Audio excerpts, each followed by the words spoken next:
April 8, 1940, somewhere over the English Channel. The roar of the engines fills the cockpit. You're seated in a German Luftwaffe fighter slicing through the skies above an unforgiving sea. Beneath you, the channel is a glistening silver, reflecting the pale dawn light. It's quiet now, but the tension is palpable. You glance at your instruments. A dark horizon looms ahead, Britain. The target is set. The mission clear. But something about this moment, this strike, feels different. This is not the start of any war. This is the culmination of a broken promise, a broken economy, a war machine that never should have existed. You feel the weight of it deep in your chest. In 1939, the world had already seen the scars of Imperial Germany. The echoes of their ambition were still fresh in the minds of the Allied powers, the old war wounds still visible from the First Great War. But the Germans of 1940, they were different, or so they thought. Hitler's Germany, the one you're part of now, wasn't built on the same foundations as Imperial Germany. You can almost feel the difference in the air. Back in 1914, when the Kaiser stood tall and proud, the German Empire was a juggernaut, a well-oiled machine, both militarily and economically. It was a system that had risen on the back of industry, innovation, and steady growth. At the start of World War I, Imperial Germany was a leader in chemistry, engineering, and steel production. Its economy was strong and deeply interconnected with its military might. The foundation was stable. Fast forward to the Nazi regime, and you begin to see the cracks in the facade. Yes, there was a surge of production, tanks, planes, weapons under Hitler's rule, but this was at a significant cost. The German economy in 1939 was still recovering from the Great Depression, a struggle that left it fragile and unbalanced. The Wehrmacht, the heart of Nazi Germany's war machine, had been built on borrowed time. Hitler had to rearm rapidly. The 1935 reintroduction of conscription, the defiance of the Versailles Treaty, and the sheer ambition of Hitler's vision demanded it. But it was a risky game. The country had been starved of resources during the interwar years. The factories, while active, were underfunded and relied heavily on foreign imports, especially from occupied countries. This was no powerhouse economy like the one Imperial Germany had in the early 1900s. It was a house of cards, built quickly, with questionable alliances and tenuous foundations. The economic disparity becomes even more pronounced when you look at the differences in war preparedness. In World War I, Germany's industrial sector was well equipped to wage war for extended periods. The country had a vast network of coal, iron, and steel reserves that fed its war effort. Production lines churned out rifles, artillery, and machines to fuel their military might. But by 1939, Nazi Germany was running on a far thinner margin. Under Hitler, there was an almost obsessive drive to outpace the Allies, but this ambition led to severe economic strain. As the war escalated, the Nazi economy faced an insurmountable task, keeping the war machine fueled while managing internal resource shortages. By 1942, even with the annexation of countries and the plundering of territories, there was no way to catch up with the industrial strength of Britain and the United States. You can almost feel the exhaustion as you line up for another bombing run. The pressure is immense, but nothing compares to the fear of the collapse, the realization that this vast empire, built on quicksand, might fall apart faster than it rose. The difference between the two Germanys, the old Imperial one and the Nazi one, is stark. Imperial Germany had been built to last, a force to be reckoned with. Hitler's Germany, on the other hand, was a fragile beast, its strength an illusion, one sustained only by a fragile economic system on the brink of failure. The tension continues to build, but your plane roars onward toward its next target.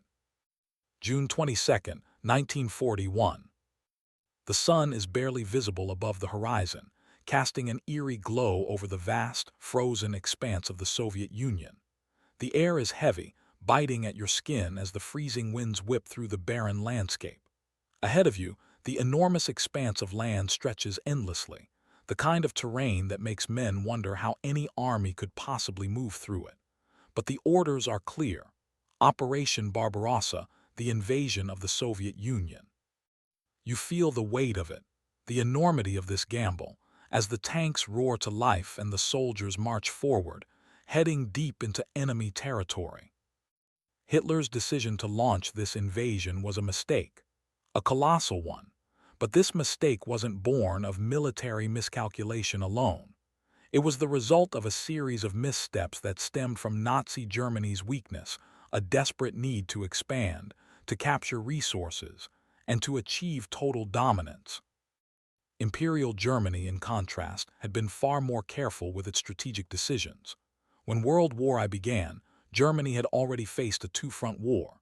It had to fight both the Western Front against France and Britain and the Eastern Front against Russia. But unlike Hitler, Imperial Germany never pushed itself beyond its limits.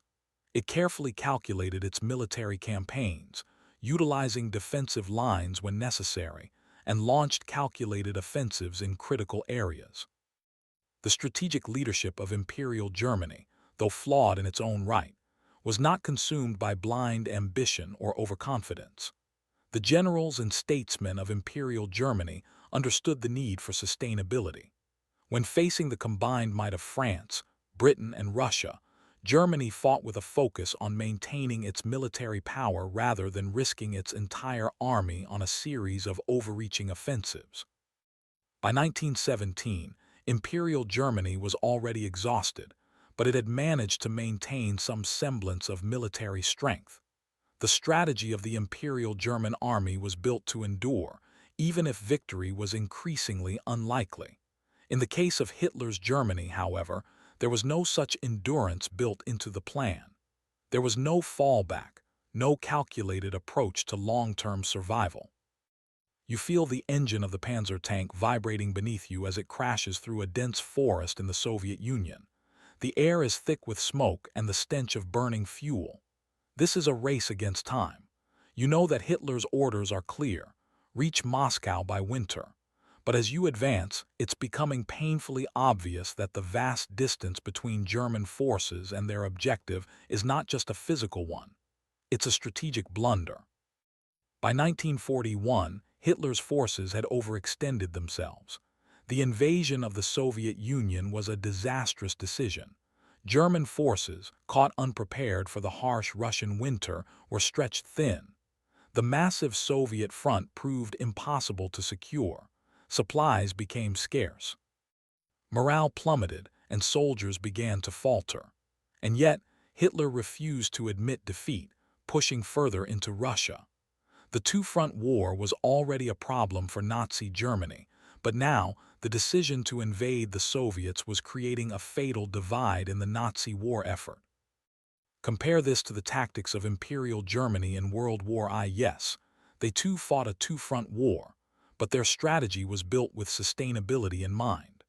The Schlieffen Plan, though ultimately flawed, had been developed with an eye toward quick victories that wouldn't deplete the entire German military. The Imperial German Command, led by figures like Helmuth von Moltke, had understood the limitations of their forces and had carefully mapped out their campaigns. Unlike Hitler, who sent millions of soldiers across impossible distances without a clear exit strategy, the generals of Imperial Germany knew how to preserve their strength. They understood the value of a controlled, defensive strategy, even when faced with overwhelming odds. They knew that prolonging the war without overextending would allow Germany to survive, even if victory was no longer possible. But here you are, caught in the thick of an empire that has stretched its resources too thin.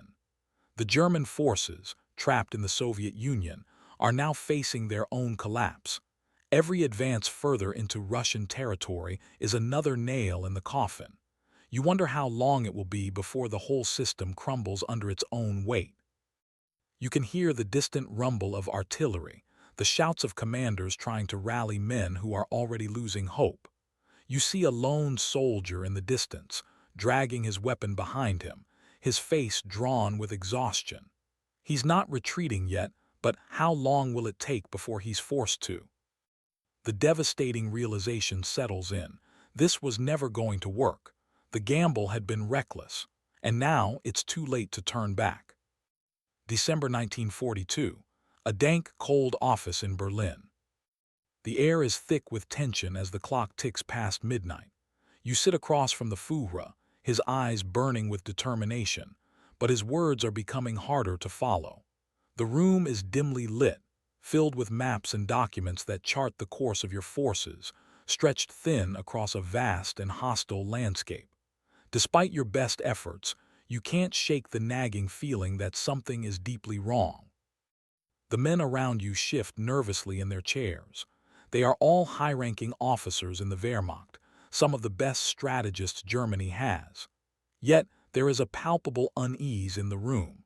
You can feel it, a growing sense of frustration with the Führer's decisions. Hitler stands packing. His fury is evident. His vision for the future of Germany is grand, but it's rapidly unraveling. You know what's coming. Another order that will stretch the military even further, driving it deeper into a war it can no longer win. But what can you do? The Führer is untouchable. Under Hitler's reign, military command became a game of loyalty rather than merit. The authority was concentrated in his hands. His word was law. As a result, Germany's military leadership suffered. Officers who dared to question or even suggest an alternative strategy were silenced, and in many cases purged. Men like General Erich von Manstein, one of the most talented strategists in the German military, found themselves at odds with Hitler's increasingly erratic decisions. Unlike the strong central authority of Imperial Germany, which relied on a more traditional and structured political system, Nazi Germany was marked by Hitler's unpredictable and volatile rule. His obsession with total control eroded the effectiveness of his generals, and the military command became a puppet show, unable to act independently when needed. This concentration of power in one man's hands did not lead to strength, but to weakness, a weakness that would contribute to the downfall of Nazi Germany. Imperial Germany, in contrast, had a more stable and hierarchical political system. The German Empire was governed by a Kaiser, but the real power often lay with the military elite, the general staff, a highly respected institution that made many of the key strategic decisions during World War I. While there were certainly political tensions between the Kaiser and his military leaders, the system in place allowed for a degree of flexibility and cooperation that was sorely lacking in Nazi Germany. The German Imperial Army was not without its faults. The inflexibility of the political system, especially the dominance of the Kaiser and the military's focus on tradition, played a role in the empire's eventual defeat. However, it did not suffer from the chaotic authoritarian rule that characterized the Nazi regime. Under the Kaiser, there was room for military professionals to offer advice, suggest changes, and even disagree with the high command without fear of retribution. As you sit in that room, listening to Hitler's tirade about the next phase of the war, you can't help but feel a sense of helplessness. You know that the decisions being made are wrong, but you also know that defying the Führer comes at a terrible price. The tension between the officers in the room is suffocating. You glance at one of your colleagues, a senior officer, and catch a brief look of shared frustration. But no one speaks up. Fear is too great. And in that silence, you can almost hear the whispers of doubt growing louder in your mind. The concentration of power in Hitler's hands leaves little room for alternative viewpoints. His decisions, no matter how flawed, must be obeyed. Even as the war turns against Germany, he refuses to acknowledge the inevitable. His unwavering belief in his own infallibility leads him to ignore his generals and advisors. As a result, military leaders who could have provided valuable insight are sidelined or pushed out of the picture entirely. In contrast, Imperial Germany's military leadership had far more autonomy, despite the ultimate political control of the Kaiser. The relationship between the Kaiser and his military leaders, while strained at times, was rooted in a mutual understanding of the importance of military strategy. The military was respected, and generals were able to make decisions in the field without the constant interference of a single political figure. The stability of the Imperial German command structure allowed for greater adaptability and responsiveness to changing situations. While the empire ultimately faltered, it did so with a semblance of order, as military professionals continued to play an active role in decision-making, something Hitler's regime would never allow. As you leave the meeting, the weight of the orders lingers in the air. You know the consequences of failure, but you also know that this war is spiraling out of control. The decisions being made are no longer just about tactics. They're about the survival of the Reich itself, and that survival is looking increasingly unlikely. The chaos, the lack of a coherent plan, the infighting among the high command, these are the hallmarks of a regime on the brink of collapse. Hitler's Germany, for all its power, is a house of cards, and every bad decision, every ignored piece of advice, is another gust of wind that threatens to bring it all crashing down. August 1943, inside a factory in the heart of Germany. The rhythmic clanging of machines fills the air, a constant, unrelenting noise that seems to drown out everything else. The factory is enormous, rows upon rows of workers laboring under the watchful eyes of overseers. The machines are cutting metal, assembling parts, crafting weapons, tanks, guns, ammunition for the war effort. But despite the visible production, there's something lacking. The workers, exhausted and underfed, are producing at a fraction of the capacity they were promised. You stand amidst the chaos, watching the assembly lines move sluggishly. The workers are pushing through the motions, but you can feel the cracks starting to form. The material is subpar. The factories are rushed, designed to churn out equipment at an unsustainable pace. The machines you work with are old, their designs hastily modified to meet the needs of a war that has long outpaced the original intentions. In the corner of the room, you notice a pile of unfinished components. Tanks that can't be completed due to missing parts. Guns that won't fire because the barrels aren't up to standard. This isn't the industry of a victorious nation. This is the last stand of a regime that has overreached, caught in the grip of its own delusions.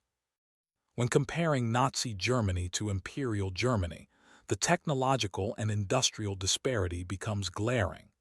Under Imperial Germany, the nation was an industrial powerhouse, far more advanced than many of its rivals in the late 19th and early 20th centuries.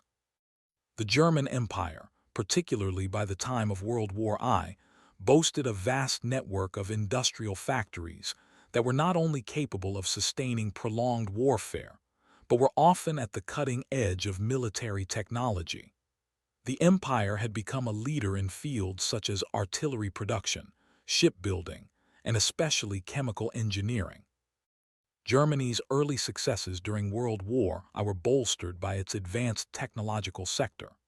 The Kaiser's government invested heavily in scientific research, making breakthroughs in areas like chemistry, resulting in the creation of poison gas, as well as military technology, like the development of the first modern submarines. Germany's general staff also saw the value in combining military strategy with industrial capabilities, making their war effort highly efficient and formidable. In contrast, Nazi Germany's industrial base was far more precarious. While they did have advanced technologies, especially in the early stages of World War II, the scale of production simply could not match the demands of a global conflict.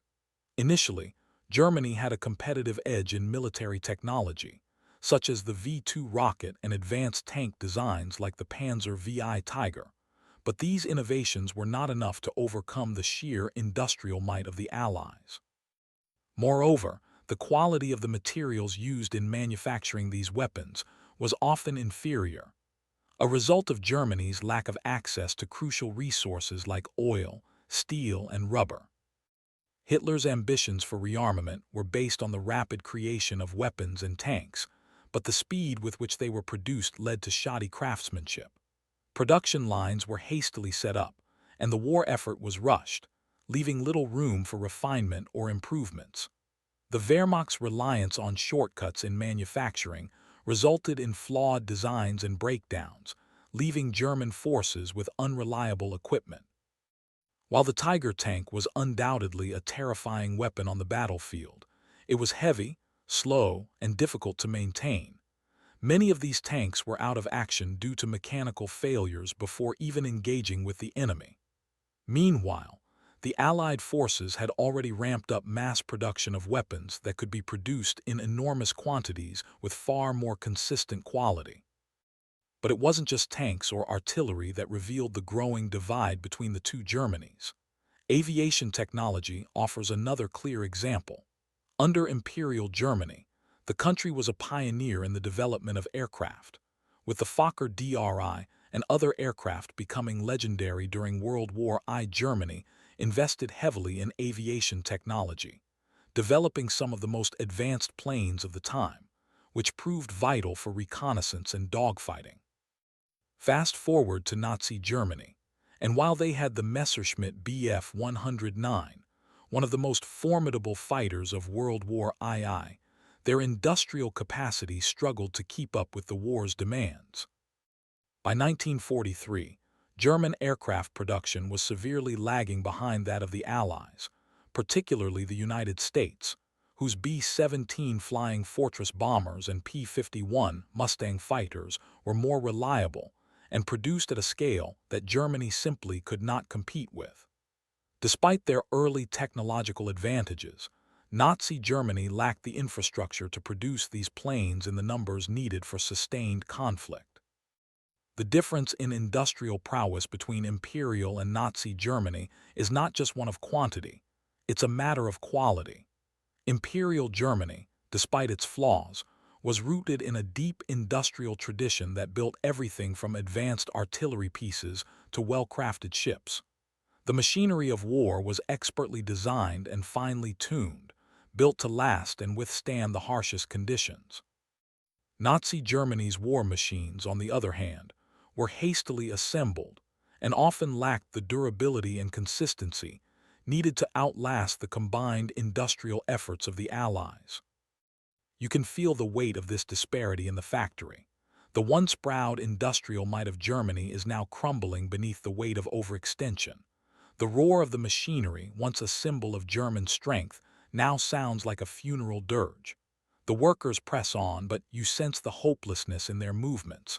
They are producing at a feverish pace, but it is no longer enough. The war has turned and the tide is against them. As you leave the factory, the city streets of Berlin seem eerily quiet. The war is still raging, but the strength that once defined Germany is slowly slipping away. The industrial might that could have won the war has been wasted, squandered in the frenzy of hasty decisions. The gap between the two Germanys, the one that could have won and the one that failed, has never been more obvious. January 1944, somewhere in the Eastern Front. The biting wind cuts through your uniform as you step outside a hastily constructed bunker. The snow stretches endlessly before you, broken only by the occasional crumbling tree or jagged rock. The Russian winter has turned the landscape into a frozen hell, and the crackling of artillery in the distance reminds you that you are far from safe. But that's not what's on your mind right now. It's the orders. You hold the paper tightly in your hand, the ink almost smeared from the cold. It's another directive from Adolf Hitler demanding a relentless push forward even in the face of certain defeat. The Führer's orders are clear: no retreat, no matter the cost. The soldiers under your command are exhausted, starving, and demoralized, but it doesn't matter. Victory at all costs. It's the same phrase that has been drilled into you time and time again. You look around at the faces of your comrades. They've heard it all before. Their resolve is crumbling. The will to continue this madness is slipping, yet the ideology remains intact. No retreat, no compromise. In Hitler's Germany, there was a singular, all-consuming ideology that held the state together: National Socialism. This was a regime built not on pragmatic decision-making, but on the purity of its beliefs. For Hitler, every decision, military, economic, and diplomatic, was subordinated to the principles of Nazi ideology. It didn't matter if a strategic retreat could save lives or preserve strength. What mattered was the ultimate vision of a racially pure, fascist Germany dominating Europe. This ideology was Hitler's obsession. Every military action, every policy was guided by his desire for total domination. The war effort was no longer about pragmatic survival, but about idealized conquest. The notion of total war, a concept that called for the complete mobilization of a nation's resources, was deeply tied to the concept of ideological purity. Under Hitler, Germany's goals were no longer about securing strategic objectives, but about purging the world of what he deemed undesirable elements, a mission that consumed the resources, manpower, and morale of the nation. By 1944, the Nazi war effort had become a desperate exercise in ideology over reason. German forces had overextended themselves across Europe, the Soviet Union, and North Africa. They were fighting on multiple fronts and facing a devastating supply shortage, but Hitler's refusal to alter his plans in the face of failure only worsened the situation. Tactical retreats were considered cowardice. Negotiation with the Allies, even as Germany's defeat became inevitable, was seen as treasonous. The Führer's rigidity, fueled by his ideology, ultimately prevented him from making the kind of strategic decisions that could have preserved Germany's military strength. His refusal to negotiate, to compromise, or even to strategically withdraw from lost battles condemned millions of soldiers to die unnecessarily. In stark contrast, Imperial Germany, while still a militaristic society, was far more pragmatic in its approach. The empire's leadership, especially in its later years, understood the need to balance ideology with practicality. While Kaiser Wilhelm II was no stranger to military ambition, the leadership in Imperial Germany recognized the limits of their resources and the impossibility of a prolonged war on multiple fronts. Even as the war turned against them in World War I, the Imperial German High Command attempted to explore peace negotiations and understood the importance of managing resources. There were tensions between the Kaiser and the military, but ultimately, the empire was led by men who knew that pragmatism could sometimes win out over ideological purity. The Kaiser's generals were willing to consider unconventional options, such as peace talks or realigning military strategies based on the changing realities of the battlefield. In contrast, Hitler's inflexible ideology left no room for such adjustments. The rigidity of Nazi Germany's political structure prevented its military from adapting to the realities of the war. Hitler's obsession with maintaining a racially pure Germany clouded his ability to assess the practical realities of the war. For example, the order to continue fighting in Stalingrad, even as the German Sixth Army was surrounded and decimated, was driven entirely by the Führer's ideological beliefs. There was no strategic advantage in holding the city, but for Hitler, it was about proving German superiority over the Soviet Union. The refusal to allow the Sixth Army to retreat sealed their fate and contributed to the collapse of the Eastern Front.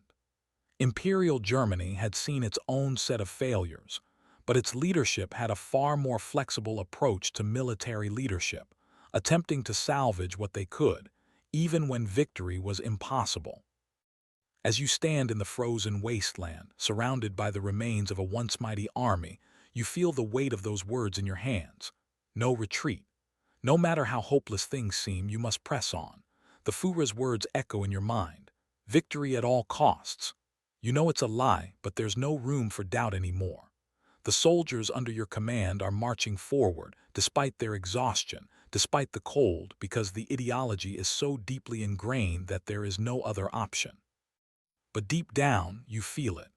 You know that this war could have been ended, that lives could have been spared, if only there had been room for pragmatism.